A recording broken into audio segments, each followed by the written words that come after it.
Hello, dear students. The next topic of our discussion related with our working capital is the principles of working capital management and also the working capital policies. So these are the two topics that is discussed in this video. So we have already discussed many concepts related to our working capital. What is the meaning of working capital? What are the components of our working capital? What are the constituents of our working capital? What are the different classifications of our working capital? Importance of our working capital? Factors determining our working capital. So these all were the topic of our discussion. Now we will be seeing what are the principles of the working capital management. ഇപ്പൊ എന്ത് ഐഡിയോളജിയോട് കൂടിയാണ് ഈ working capital management എന്ന് പറയുന്ന ഒരു system develop ചെയ്തിരിക്കുന്നത്? കാരണം it is not a simple task. You should properly manage your working capital level in your business.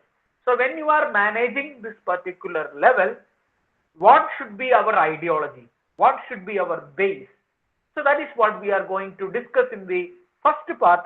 What are the major principles relating to our working capital? So here we will be seeing 5 different areas or 5 different principles related to our working capital management. So the first one is known as, or the first principle is known as the principle of optimization.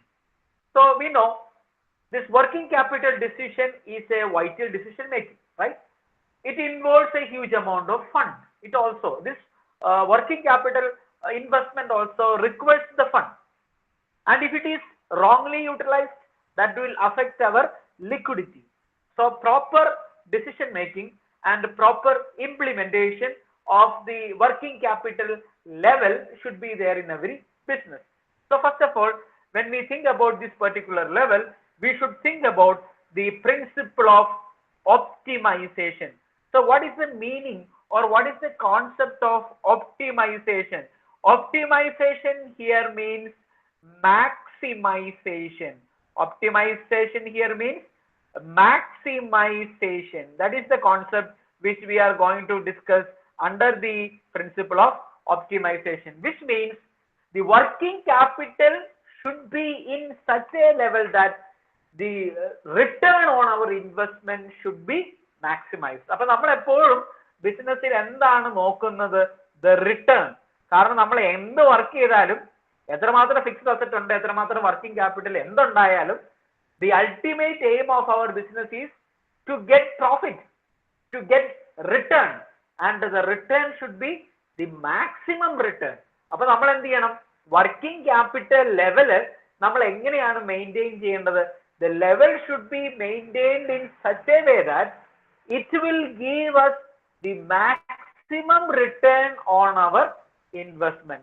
So the key concept here is it should give maximum return on investment. So നമുക്ക് maximum return കിട്ടുന്ന ഏതൊരു working capital level നമുക്ക് എന്ത് ചെയ്യാം? അത് നമുക്ക് maintain ചെയ്യാം.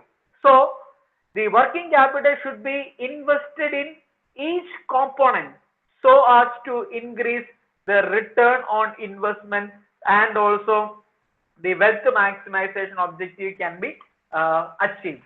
അപ്പോൾ നമ്മുടെ wealth maximization അതുപോലെ തന്നെ നമ്മുടെ return on investment, ROI, return on investment, ഇത് രണ്ടും മാക്സിമൈസ് ചെയ്യുന്ന ഏത് ലെവലാണോ ആ ലെവലിൽ നിങ്ങൾക്ക് എന്ത് ചെയ്യാം? വർക്കിംഗ് ക്യാപിറ്റലിനെ നിങ്ങൾക്ക് മെയിൻറ്റെയിൻ ചെയ്യാം. അതിനാണ് നമ്മൾ എന്തെന്ന് പറയുന്നത്? The optimum level. Optimum level means the maximum level or the level at which the ROI, return on our investment, is the maximum. അതിനാണ് നമ്മൾ എന്തെന്ന് പറയുന്നത്? Principle of optimization. Here optimization means maximization. Maximization means the maximizing the return of our investment and also maximizing the wealth to our equity shareholders. അപ്പം അത് ഏത് ലെവലാണോ, അത് ഏത് point ആണോ, അത്രയും എന്ത് നമുക്ക് കീപ്പ് ചെയ്യാം? നമ്മളുടെ വർക്കിംഗ് ക്യാപിറ്റൽ നമുക്ക് മെയിൻറ്റെയിൻ ചെയ്യാനായിട്ട് പറ്റും. So that is the concept of the principle of optimization. Now next one, it is related with the principle of risk variation. The principle of risk variation. So there is a general concept that when the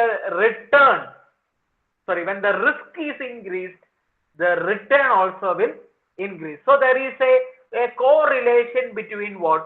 The risk and the return.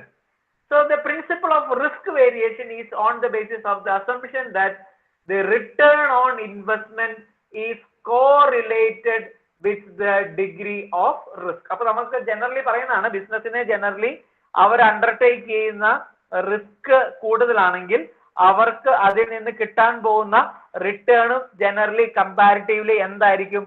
Higher return ആയിരിക്കും. Which means നമ്മൾ കൂടുതൽ amount working ക്യാപിറ്റലിൽ invest ചെയ്യുമ്പോൾ അവിടെ റിസ്കിന് എന്ത് സംഭവിക്കുന്നു? Risk minimise ചെയ്യുകയല്ലേ ചെയ്യുന്നത്. കാരണം എന്താണ്? നമുക്ക് എക്സസ് വർക്കിംഗ് ക്യാപിറ്റൽ ആണ് അവിടെ ഉള്ളത്. അപ്പൊ എക്സസ് വർക്കിംഗ് ക്യാപിറ്റൽ നമുക്ക് അവിടെ ഉള്ളപ്പം എന്ത് കുറയും? റിസ്ക് കുറയും. അപ്പൊ റിസ്ക് കുറയുന്നത് കൊണ്ട് എന്തും കുറയാനായിട്ടുള്ള സാധ്യതയുണ്ട്, നമുക്കുള്ള റിട്ടേണും കുറയാനായിട്ടുള്ള സാധ്യതയുണ്ട്. എന്നാൽ നമ്മൾ വർക്കിംഗ് ക്യാപിറ്റലിലുള്ള ഇൻവെസ്റ്റ്മെന്റ് നമ്മൾ റെഡ്യൂസ് ചെയ്താലോ അല്ലെങ്കിൽ നമ്മൾ അതിനെ മിനിമൈസ് ചെയ്താലോ അവിടെ റിസ്ക് കൂടും, റിസ്ക് എലമെന്റ് കൂടും. അപ്പൊ റിസ്ക് എലമെന്റ് കൂടുമ്പോൾ അവിടെ എന്ത് കൂടാനായിട്ടുള്ള സാധ്യതയുണ്ട്? അവിടെ പ്രോഫിറ്റ് കൂടാനായിട്ടുള്ള സാധ്യതയുണ്ട്. അതുപോലെ തന്നെ നമ്മൾ ഇവിടെ പറഞ്ഞു വർക്കിംഗ് ക്യാപിറ്റലിൽ കൂടുതൽ ഇൻവെസ്റ്റ്മെന്റ് നടത്തുന്നു. അപ്പൊ വർക്കിംഗ് ക്യാപിറ്റലിൽ ഉള്ളതിനേക്കാളും കൂടുതൽ ഇൻവെസ്റ്റ്മെന്റ് നടത്തുമ്പോൾ നമുക്ക് അവിടെ ഒരു ഓപ്പർച്യൂണിറ്റി കോസ്റ്റ് നഷ്ടപ്പെടുന്നില്ലേ? അപ്പൊ അങ്ങനെ ഒരു ഓപ്പർച്യൂണിറ്റി കോസ്റ്റ് അവിടെ നമ്മൾ ആ എമൗണ്ട് വേറൊരിടത്ത് ഇൻവെസ്റ്റ് ചെയ്തിരുന്നെങ്കിൽ നമുക്ക് എന്ത് ചെയ്യാൻ പറ്റുമായിരുന്നു? നമ്മുടെ റിട്ടേണിനെ നമുക്ക് ഇൻക്രീസ് ചെയ്യാനായിട്ട് പറ്റുമായിരുന്നു. അപ്പൊ നമ്മൾ ആ കൂടുതൽ എമൗണ്ട് റിസ്ക് കുറയ്ക്കാൻ വേണ്ടി കൂടുതൽ എമൗണ്ട് നമ്മൾ വർക്കിംഗ് ക്യാപിറ്റലിൽ ഇൻവെസ്റ്റ്മെന്റ് നടത്തുമ്പം നമുക്ക് നമ്മളുടെ ഓപ്പർച്യൂണിറ്റി അല്ലെങ്കിൽ മറ്റ് ഒരു ഓൾട്ടർനേറ്റീവ് സെലക്ട് ചെയ്യാനായിട്ടുള്ള ഓപ്പർച്യൂണിറ്റി നമ്മൾ അവിടെ മിസ് ചെയ്യാണ്. So you can see when more money is invested in the form of working capital, what happens? The risk will be reduced, and when the risk is reduced, what also will decrease? The return also will reduce or it will decrease. And you know, suppose our optimum level is 1 lakh, but your maintenance of your working capital level is 2 lakh. നമ്മുടെ risk കുറയ്ക്കാൻ വേണ്ടി നമ്മൾ 2 ലക്ഷം രൂപ നമ്മൾ working ക്യാപിറ്റലിലേക്ക് investment നടത്തി. അപ്പൊ നമ്മുടെ concept എന്താണ്? നമ്മൾ റിസ്ക് കുറയ്ക്കുന്നതിനനുസരിച്ച് റിട്ടേൺ കുറയ്ക്കും. അപ്പൊ നമ്മൾ ഇവിടെ ചിന്തിക്കേണ്ട കാര്യം ഇതാണ്, നമ്മുടെ ഈ എക്സ്ട്രാ 1 lakh rupees വേറെ എവിടെയെങ്കിലും ഇൻവെസ്റ്റ്മെന്റ് നടത്തിയിരുന്നെങ്കിൽ നിങ്ങൾക്ക് കൂടുതൽ പ്രോഫിറ്റ് കിട്ടുമായിരുന്നില്ലേ? ആ പ്രോഫിറ്റ് നിങ്ങൾ വേണ്ട എന്ന് വെക്കുന്നതിന് നമ്മൾ പറയുന്ന പേരാണ് എന്ത്? Opportunity cost is missed. So such a situation implies that the opportunity loss is more. കാരണം എന്താണ്? നമ്മൾ അവിടെ ഒരു ഓപ്പർച്യൂണിറ്റി അവൈൽ ചെയ്യുന്നില്ല, നമ്മൾ ആ ഓപ്പർച്യൂണിറ്റി അവിടെ മിസ് ചെയ്യുകയാണ് ചെയ്യുന്നത്. അതുകൊണ്ട് തന്നെ നമ്മളുടെ റിട്ടേണും ആ ഒരു ഓപ്പർച്യൂണിറ്റിയിൽ നിന്ന് നമുക്ക് കിട്ടാനായിട്ടുള്ള റിട്ടേണും എന്ത് ചെയ്യുന്നു? അവിടെ നമുക്ക് നഷ്ടപ്പെടുന്നു. So the lesser working capital it will reduce the opportunity loss. അപ്പൊ നമുക്ക് വേണ്ട വർക്കിംഗ് ക്യാപിറ്റൽ മെയിൻറ്റെയിൻ ചെയ്താൽ അല്ലെങ്കിൽ നമ്മൾ വേണ്ടതിനേക്കാളും കുറച്ചും കൂടെ ലെസ് ആയിട്ട്, അതായത് കുറച്ചും കൂടെ ലെവല് താത്തി, നമ്മൾ നേരത്തെ പറഞ്ഞാണ് എക്സസും അതുപോലെ തന്നെ ഡെഫിഷ്യൻസി, ആ ഡെഫിഷ്യന്റ് വർക്കിംഗ് ക്യാപിറ്റൽ മെയിൻറ്റെയിൻ ചെയ്താൽ ഓപ്പർച്യൂണിറ്റി ലോസ് നമുക്ക് മിനിമൈസ് ചെയ്യാൻ പറ്റും. അതുപോലെ തന്നെ എന്ത് കൂടും? റിസ്ക് കൂടും. അപ്പൊ റിസ്ക് കൂടിയാൽ എന്തും കൂടാം? റിട്ടേൺ നമുക്ക് മാക്സിമൈസ് ചെയ്യാൻ അല്ലെങ്കിൽ കൂട്ടാനായിട്ട് നമുക്ക് പറ്റും. അപ്പൊ നമ്മുടെ ഇവിടെ ഏത് പ്രിൻസിപ്പിൾ എടുത്താലും നമ്മളുടെ ലക്ഷ്യം എന്ന് പറയുന്നത് എന്താണ്? You should maximise the return. So here the return will be minimised if your working capital is maximised, അല്ലെ? കാരണം എന്താണ്? റിസ്ക് കുറയുന്നത് കൊണ്ട് റിട്ടേൺ ഇവിടെ കുറയും. അതുകൊണ്ട് നമ്മൾ എന്താണ് ചെയ്യേണ്ടത്? നമ്മൾ ഒപ്റ്റിമം ലെവലാണ് നമ്മൾ സൂക്ഷിക്കേണ്ടത്, അല്ലെങ്കിൽ കുറച്ചും കൂടെ ഒപ്റ്റിമം ലെവലിനേക്കാളും താഴ്ന്ന ഒരു ലെവലാണ് വർക്കിംഗ് ക്യാപിറ്റൽ നമ്മൾ മെയിൻറ്റെയിൻ ചെയ്യേണ്ടത്. അതുവഴി നമുക്ക് എന്ത് കുറയ്ക്കാം? ദി ഓപ്പർച്യൂണിറ്റി ലോസ് നമുക്ക് മിനിമൈസ് ചെയ്യാൻ പറ്റും. അതുവഴി റിസ്ക് കൂടും, പക്ഷേ നമ്മളുടെ റിട്ടേൺ നമുക്ക് മാക്സിമൈസ് ചെയ്യാനായിട്ട് പറ്റും. So that is the second concept, the principle of risk variation. And the third principle is related with the principle of cost of capital. നമുക്കറിയാം ഏത് ഫണ്ട് നമ്മൾ എക്സ്റ്റേണലി റേസ് ചെയ്താലും ബിസിനസ്സിന് അത് തരുന്നവർക്ക് ഒരു റിട്ടേൺ കൊടുക്കാനായിട്ട് ബാധ്യസ്ഥരാണ് അല്ലെ. അതിന് നമ്മൾ വിളിക്കുന്ന പേരാണ് എന്ത്? The cost of capital. So it is the minimum rate of return that is expected by investors while investing in our particular company. And while when we decide our working capital, it should be, we should keep in mind that the working capital level should be in such a way that your cost of capital can be minimized. അപ്പൊ നമ്മൾ ഈ working ക്യാപിറ്റലിന്റെ level അല്ലെങ്കിൽ working capital fix ചെയ്യുന്ന level എങ്ങനെ സൂക്ഷിക്കണമെന്നാണ് പറയുന്നത്. Which means the overall cost of capital should B minimum. അപ്പൊ നമ്മൾ ഒരുപാട് എന്ത് ചെയ്യരുത്, ഒരുപാട് നമ്മൾ ഡെറ്റ് ഇഷ്യൂ ചെയ്യരുത്, അല്ലെങ്കിൽ ഒരുപാട് നമ്മൾ ഇക്വിറ്റി ഇഷ്യൂ ചെയ്യരുത്. ഇക്വിറ്റി ഇഷ്യൂ ചെയ്താൽ അവര് ഇക്വിറ്റി ഷെയർ ഹോൾഡേഴ്സ് അല്ലെങ്കിൽ അവര് ഉദ്ദേശിക്കുന്ന ഒരു റേറ്റ് ഓഫ് റിട്ടേൺ നമ്മൾ കൊടുക്കേണ്ടതായിട്ട് വരും. അപ്പൊ നമ്മൾ ഒരു ടു മച്ച് വർക്കിംഗ് ക്യാപിറ്റൽ അവിടെ നമ്മൾ ഇഷ്യൂ ചെയ്യരുത്, അല്ലെങ്കിൽ അത് നമ്മൾ അലോക്കേറ്റ് ചെയ്യരുത് എന്നാണ് ഇതിന്റെ അകത്ത് പറയുന്നത്. So the source is very important. The source in which you are finding out the fund is very important, and the fund should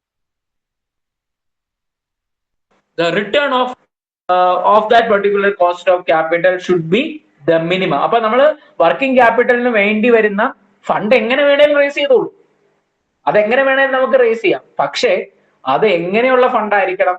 നമ്മളുടെ കോസ്റ്റ് ഓഫ് ക്യാപിറ്റൽ അത് മിനിമൈസ് ചെയ്യുന്ന ഒരു റേറ്റിൽ വേണം നമ്മൾ എന്ത് ചെയ്യാൻ, നമ്മൾ ആ ഫണ്ടിനെ ഫിക്സ് ചെയ്യാനായിട്ട്. അതാണ് principle of cost of capital. It says that the working capital should B raised in such a way that the cost of capital for that particular source of fund should be the minimum. അങ്ങനെ minimum ആയിരിക്കുന്ന ഏതെങ്കിലും ഒരു funding system അല്ലെങ്കിൽ ഒരു source of fund നമുക്ക് identify ചെയ്ത് അതിനനുസരിച്ചുള്ള working capital മാത്രമേ നമുക്ക് എന്ത് ചെയ്യാൻ പാടുള്ളൂ, നമ്മൾ റേസ് ചെയ്യാനായിട്ട് പാടുള്ളൂ. Clear? And next, the fourth one, it is related with the principle of the maturity for payment or maturity of payment. Fourth one ആണ് principle of maturity of payment. So this states that working capital should be raised from different sources. അതായത് നമ്മൾ working ക്യാപിറ്റലിന് വേണ്ടി വരുന്ന fund നമ്മൾ ഒരു source മാത്രം നമ്മൾ എപ്പോഴും റിസോർട്ട് ചെയ്യുന്നത്, നമ്മൾ അത് കണ്ടുപിടിക്കേണ്ടത് അല്ലെങ്കിൽ നമ്മൾ അതിന് വേണ്ടിയ ഫണ്ട് റേസ് ചെയ്യേണ്ടത് എങ്ങനെയായിരിക്കണം? It should be from different sources. Why this different sources? Because the repaying should be from different inflow of fund. Because നമുക്ക് എന്ത് ചെയ്യണം, നമ്മൾ ഈ സോഴ്സിൽ നിന്ന് നമ്മൾ ഫണ്ട് ചെയ്താലും നമ്മൾ എന്ത് ചെയ്യണം, നമുക്കത് റീപേ ചെയ്യണം. ആ റീപേ ചെയ്യാൻ മാത്രമുള്ള ഇൻഫ്ലോസ് ബിസിനസിന് ജനറേറ്റ് ചെയ്യാൻ പറ്റുന്നുണ്ട് എന്ന് ആര് മനസ്സിലാക്കണം? നമ്മളുടെ കമ്പനി മനസ്സിലാക്കണം. So it should be in such a manner that the firm should be capable of repaying them from the inflow of fund. അപ്പൊ നമുക്കറിയാം ഇക്വിറ്റിക്ക് ആണെങ്കിൽ അതിന്റെ ഒരു മച്യൂരിറ്റി പീരീഡ് എന്ന് പറഞ്ഞാൽ ഒരു ലോങ് ടൈം ആണ്. പക്ഷെ ഡിബെഞ്ചർ എന്ന് പറഞ്ഞാലോ അതൊരു ഷോർട്ട് ടൈം ആണ്. അപ്പൊ നമ്മൾ ആ ഫണ്ട് എന്ത് ചെയ്യുന്നു, ബിസിനസ്സിൽ നമ്മൾ ഇൻവെസ്റ്റ് ചെയ്യുകയാണ്. അപ്പൊ നമ്മൾ ഇൻവെസ്റ്റ് ചെയ്യുമ്പം ആ ഇൻവെസ്റ്റ് ചെയ്യുന്ന ഫണ്ടിൽ നിന്ന് നമുക്കൊരു റിട്ടേൺ കിട്ടണം. ആ റിട്ടേൺ ഉപയോഗിച്ചുകൊണ്ടാണ് നമ്മൾ എന്ത് ചെയ്യുന്നത്, നമ്മൾ ഈ സോഴ്സ് ചെയ്ത ഫണ്ടിന്റെ എമൗണ്ട് നമ്മൾ തിരിച്ചു കൊടുക്കുന്നത്. അപ്പൊ നമ്മൾ ഈ ഇൻഫ്ലോ, നമ്മൾ ഓരോ ഫണ്ടും ജനറേറ്റ് ചെയ്യുന്ന ഇൻഫ്ലോസ് പഠിച്ചിട്ട് വേണം നമ്മൾ അങ്ങനെ ഒരു സോഴ്സിൽ മാത്രം റിസോർട്ട് ചെയ്താൽ നമുക്ക് എന്ത് ചെയ്യാൻ പറ്റില്ല, നമുക്ക് കൃത്യമായിട്ട് ആ ഫണ്ട് റീപേ ചെയ്യാൻ പറ്റില്ല. അപ്പൊ പല സോഴ്സുകളാണെങ്കിൽ എന്തായിരിക്കും, പല റീപേയ്മെന്റ് പീരീഡ് ആയിരിക്കും. അപ്പൊ നമുക്ക് പല കേസസിലും പല റിലാക്സേഷൻസും നമുക്ക് വരും. അല്ലെങ്കിൽ നമ്മൾ എന്ത് ചെയ്യും, നമ്മൾ സ്ട്രഗിൾ ചെയ്യുന്നതിന് വേണ്ടി for the repaying of the amount. അപ്പൊ നമ്മൾ ഇക്വിറ്റി മാത്രമേ ഉള്ളെങ്കിൽ നമ്മളൊരു 10 വർഷത്തേക്കാണ് ഇക്വിറ്റി പറഞ്ഞിരിക്കുന്നതെങ്കിൽ 10 വർഷം കഴിയുമ്പോൾ പേ ഓഫ് ചെയ്യണം. അത് ഒരു സെറ്റ് ഓഫ് ഇക്വിറ്റി മാത്രമേ ഉള്ളെങ്കിൽ ആ എൻറ്റയർ എമൗണ്ട് നമ്മൾ പേ ചെയ്യണ്ടേ. അപ്പൊ നമുക്ക് പല different class of sources of fund ഉണ്ടെങ്കിൽ നമുക്ക് എന്ത് ചെയ്യാം, പല ടൈമുകളിൽ പല രീതിയിൽ നമ്മൾ എന്ത് ചെയ്താൽ മതി, ആ എമൗണ്ട് നമുക്ക് പേ ഓഫ് ചെയ്താൽ മതി. അല്ലെങ്കിൽ that is going to affect our solvency position of the business. So the concept of maturity of payment says that the source of fund should be selected in such a way that these funds are having different maturity periods and that should be financed by various inflows of fund. അല്ലെങ്കിൽ Otherwise, it will create so many problems for the liquidity and solvency position of our business. ഇതാണ് principle of maturity of payment എന്ന് പറയുന്നത്. പിന്നെ നമ്മുടെ text ബുക്കിൽ ഒരു പ്രിൻസിപ്പിളിനെ പറ്റി പറയുന്നുണ്ട്, principle of suitability. Once again the fifth one, the principle of suitability. അപ്പൊ സ്യൂട്ടബിലിറ്റി എന്ന് പറയുന്നത് സ്യൂട്ടബിൾ ആയിരിക്കണം എന്ന് മാത്രമേ ഉള്ളൂ. സ്യൂട്ടബിൾ എന്ന് പറഞ്ഞാൽ നമുക്ക് ലോങ് ടൈം സോഴ്സസും ഉണ്ട്, ഷോർട്ട് ടൈം സോഴ്സസ് ഓഫ് ഫണ്ടും ഉണ്ട്, അല്ലെ? ലോങ് ടൈം സോഴ്സസ് ഓഫ് ഫണ്ടും ഉണ്ട്, ഷോർട്ട് ടൈം സോഴ്സസ് ഓഫ് ഫണ്ടും ഉണ്ട്. ഇപ്പൊ ലോങ് ടൈം സോഴ്സസ് എന്നൊക്കെ പറഞ്ഞാൽ എന്താണ്? ഷെയറുകള്, ഡിബഞ്ചറുകള്, അല്ലെങ്കിൽ റീറ്റെയിൻഡ് ഏർണിങ്സ്, അല്ലെങ്കിൽ പബ്ലിക് ഡിപ്പോസിറ്റ്സ് എന്നൊക്കെ പറയുന്നതാണ് എന്ത്? Long time source. എന്നാൽ short time sources of funds ഉണ്ട്, അതിന് നമ്മൾ പറയുന്നതാണ് ബാങ്ക് ക്രെഡിറ്റ്, അല്ലെങ്കിൽ trade credits, discounting of bill, commercial paper, factoring, ഈ പറയുന്നതൊക്കെയാണ് എന്ത്? Short time sources of fund. അപ്പൊ നമ്മൾ വർക്കിംഗ് ക്യാപിറ്റലിനെ പറ്റി പഠിച്ചപ്പോൾ ടൈപ്സ് ഓഫ് വർക്കിംഗ് ക്യാപിറ്റൽ പറഞ്ഞു. Permanent working capital and temporary working capital, അല്ലെ? Permanent working capital and temporary working capital. അപ്പൊ ഈ പെർമനന്റ് വർക്കിംഗ് ക്യാപിറ്റലിന്റെ പ്രത്യേകത എന്താണ്? there should be a regular amount. This should be the minimum amount which is regularly there in the business. അപ്പം minimum ആണ്, പക്ഷെ ആ ബിസിനസ്സിൽ ആ എമൗണ്ട് എപ്പോഴും വേണം. അതിനാണ് നമ്മൾ എന്തെന്ന് പറയുന്നത്? Permanent working capital. അപ്പൊ ടെമ്പററി വർക്കിംഗ് ക്യാപിറ്റൽ എന്ന് പറഞ്ഞാലോ, any capital over and above the permanent or the normal working capital is known as what? Temporary working capital. അത് ചില സീസൺസിന് അല്ലെങ്കിൽ ചില സ്പെഷ്യൽ ഒക്കേഷൻസിലൊക്കെയാണ് ഈ വർക്കിംഗ് ക്യാപിറ്റൽ വരുന്നത്. അപ്പൊ സ്യൂട്ടബിലിറ്റി എന്ന് പറയുന്നത് എന്താണ്? ഈ permanent working capital should be financed from long term sources and the temporary working capital should be financed from short term sources. അപ്പം ഏത് സോഴ്സ് കൊണ്ടാണ് ഇത് ഫൈനാൻസ് ചെയ്യുന്നത്? കാരണം പെർമനന്റ് എന്ന് പറഞ്ഞാൽ എന്താണ്? അതൊരു ലോങ് ടൈം പീരീഡിലേക്ക് റെഗുലർ ആയിട്ട് നമ്മൾ കീപ്പ് ചെയ്യേണ്ടതാണ്. അതുകൊണ്ട് തന്നെ അതിന്റെ ഫണ്ടുകൾ ലോങ് ടൈം സോഴ്സസിൽ നമ്മൾ കണ്ടെത്തണം. അതുപോലെ തന്നെ ടെമ്പററി വർക്കിംഗ് ക്യാപിറ്റൽ എന്ന് പറഞ്ഞാലോ, അത് ചില സീസണൽ ആയിട്ട് ബേസ് ചെയ്തിരിക്കുന്നത്. അത് നമുക്ക് എന്ത് ചെയ്യാം? അതൊരു ഷോർട്ട് ടൈം റിക്വയർമെന്റ്. അതുകൊണ്ട് തന്നെ അതിനെ ഫൈനാൻസ് ചെയ്യുന്നത് ഷോർട്ട് ടൈം സോഴ്സസ് ഓഫ് ഫണ്ട്സുകൾ ഉപയോഗിച്ചിട്ടായിരിക്കണം. അപ്പൊ ഇങ്ങനെ 5 പ്രിൻസിപ്പിൾസ് ആണ് നമുക്കുള്ളത്. First one is principle of optimisation. Optimisation എന്ന് പറഞ്ഞാൽ എന്താണ്? മാക്സിമൈസേഷൻ. നമ്മൾ വർക്കിംഗ് ക്യാപിറ്റൽ ലെവല് മെയിൻറ്റെയിൻ ചെയ്യേണ്ടത് എങ്ങനെയാണ്? നമുക്ക് maximum return on investment generate ചെയ്യുന്ന ലെവലിലാണ്, അല്ലെങ്കിൽ നമുക്ക് അതായത് വെൽത്ത് മാക്സിമൈസേഷൻ ക്രിയേറ്റ് ചെയ്യുന്ന ഒരു ലെവലിലാണ് നമ്മൾ അതിനെ ഒപ്റ്റിമൈസ് ചെയ്യേണ്ടത്. Second one, principle of risk variation. Risk variation എന്ന് പറഞ്ഞാൽ എന്താണ്? റിസ്ക് കൂടുന്നതിനനുസരിച്ച് നമുക്ക് റിട്ടേണും കൂടും. അപ്പൊ നമ്മൾ കൂടുതൽ എമൗണ്ട് വർക്കിംഗ് ക്യാപിറ്റലിൽ ഇൻവെസ്റ്റ്മെന്റ് നടത്തിയാൽ നമ്മുടെ റിസ്ക് കുറയും, അതുകൊണ്ട് റിട്ടേണും കുറയും. നമുക്ക് അവിടെ എന്ത് അവൈൽ ചെയ്യാൻ പറ്റുന്നില്ല? ഓപ്പർച്യൂണിറ്റി കോസ്റ്റ് അല്ലെങ്കിൽ ഓപ്പർച്യൂണിറ്റി ലോസ് ആണ് നമുക്ക് അവിടെ ഉണ്ടാകുന്നത്. അതുകൊണ്ട് നമ്മൾ വർക്കിംഗ് ക്യാപിറ്റൽ എങ്ങനെയാണ് മെയിൻറ്റെയിൻ ചെയ്യേണ്ടത്? It should be maintained at A level less than the optimum, where the risk will be increased and you can minimize your opportunity loss and you can maximize your return. അതിനാണ് എന്തെന്ന് പറയുന്നത്? Principle of risk variation എന്ന് പറയുന്നത്. പിന്നെ മൂന്നാമത് കണ്ടതാണ് principle of cost of capital. Here the working capital should B raised from the source where the cost of capital should be the minimum. അപ്പൊ നമുക്ക് വർക്കിംഗ് ക്യാപിറ്റൽ, നമ്മൾ ബിസിനസ്സിന് പലതരത്തിലുള്ള ക്യാപിറ്റലുകൾ ഉണ്ട് നമ്മൾ റേസ് ചെയ്യുന്നത്.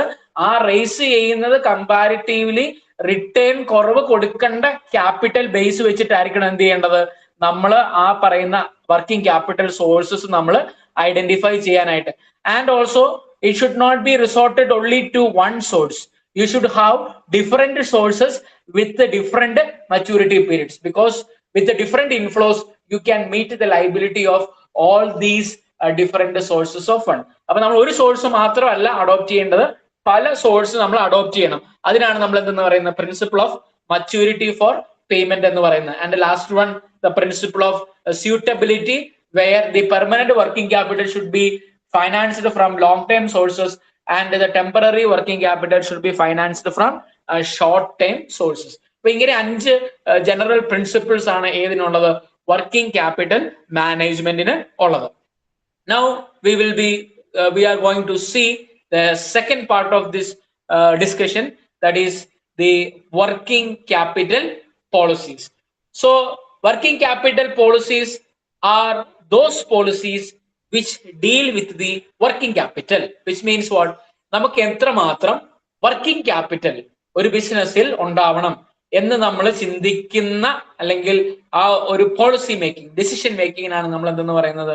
Working capital policies. So generally we are having three different working capital policies. The first one is the moderate working capital policy. Moderate here actually means the average. അതായത് ഒരു same level, അതുകൊണ്ടാണ് നമ്മൾ എന്താ പറയുന്നത് averaging concept എന്ന് പറയുന്നത്, or the same level എന്ന് നമുക്ക് പറയാം, same level.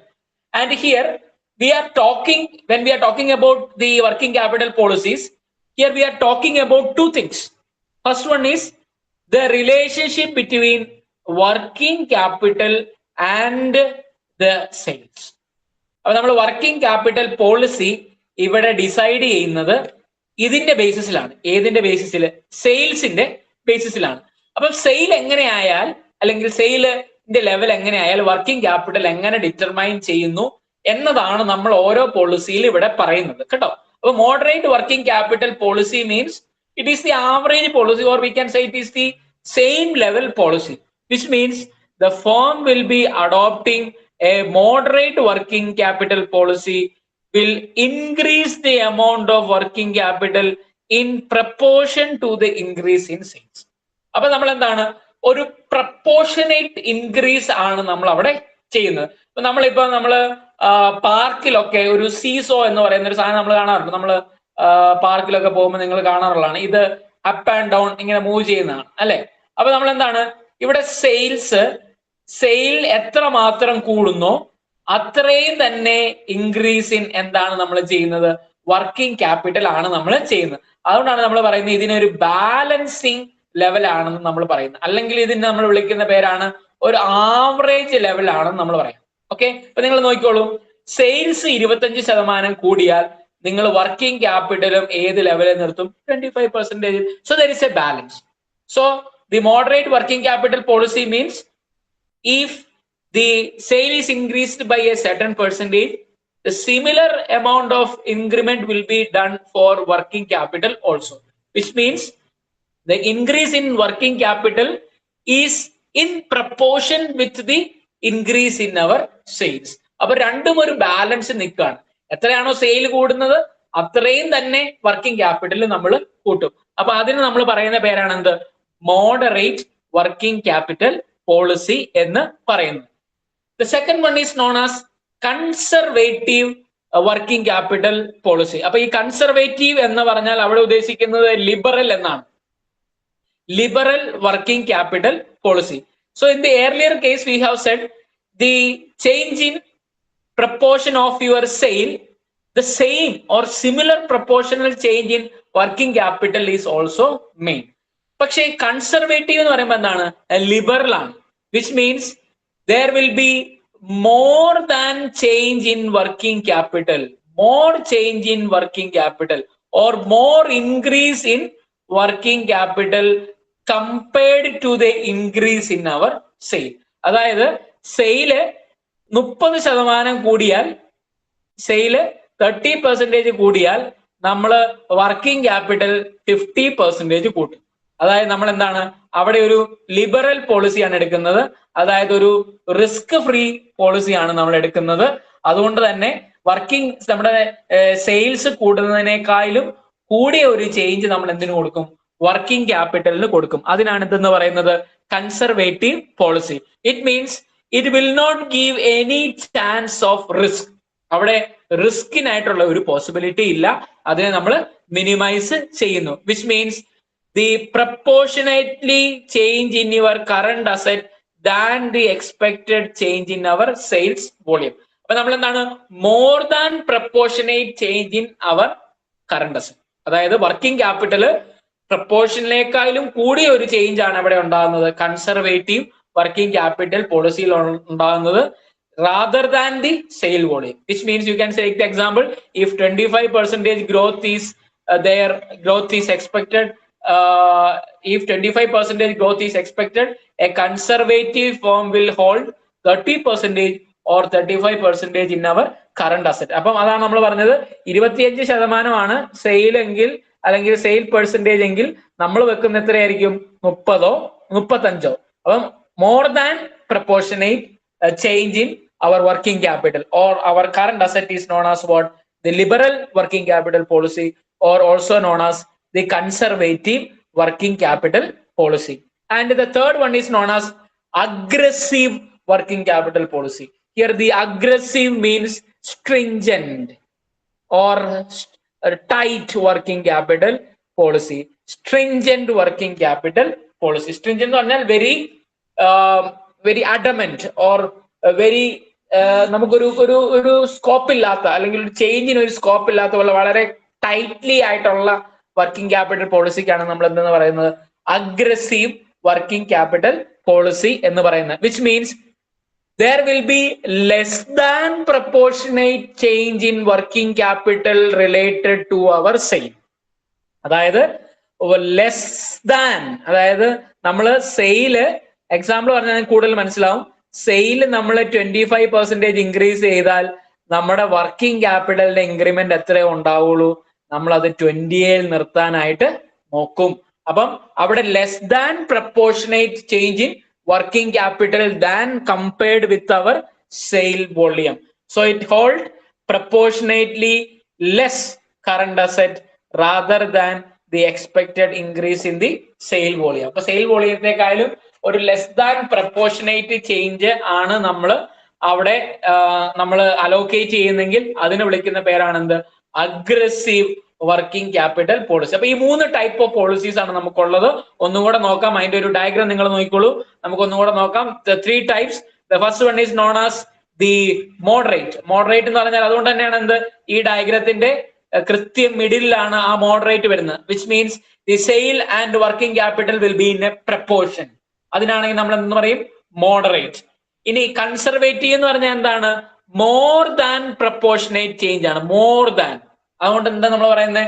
More than proportionate allocation will be there for working capital than which is related with our sales. And less than proportionate ചേഞ്ചിനെ നമ്മൾ എന്ത് വിളിക്കും? അഗ്രസീവ് വർക്കിംഗ് ക്യാപിറ്റൽ പോളിസി എന്ന് നമ്മൾ വിളിക്കും. അപ്പൊ ഇങ്ങനെ 3 വർക്കിംഗ് ക്യാപിറ്റൽ പോളിസീസ് ആണ് നമുക്കുള്ളത്. So the topic of our discussion was 2 things, that is the working capital policies and also the working capital principles. നമുക്ക് 5 പ്രിൻസിപ്പിൾസും 3 വർക്കിംഗ് ക്യാപിറ്റൽ പോളിസീസും ആണ് ഉള്ളത്. ഇനി നമ്മളുടെ ഒരു 1 more ടോപ്പിക്കും കൂടെ നമുക്ക് ഇതിന്റെ അകത്ത് തിയറി ഡിസ്കസ് ചെയ്യാനുള്ളൂ. അത് നമ്മുടെ ലാസ്റ്റ് വീഡിയോ സെഷനായിട്ട് നമ്മൾ ചെയ്യുന്നതായിരിക്കും. So if you have any doubts you could ask when in the coming classes. Okay, hope you understood the session. Thank you for watching the video. Okay.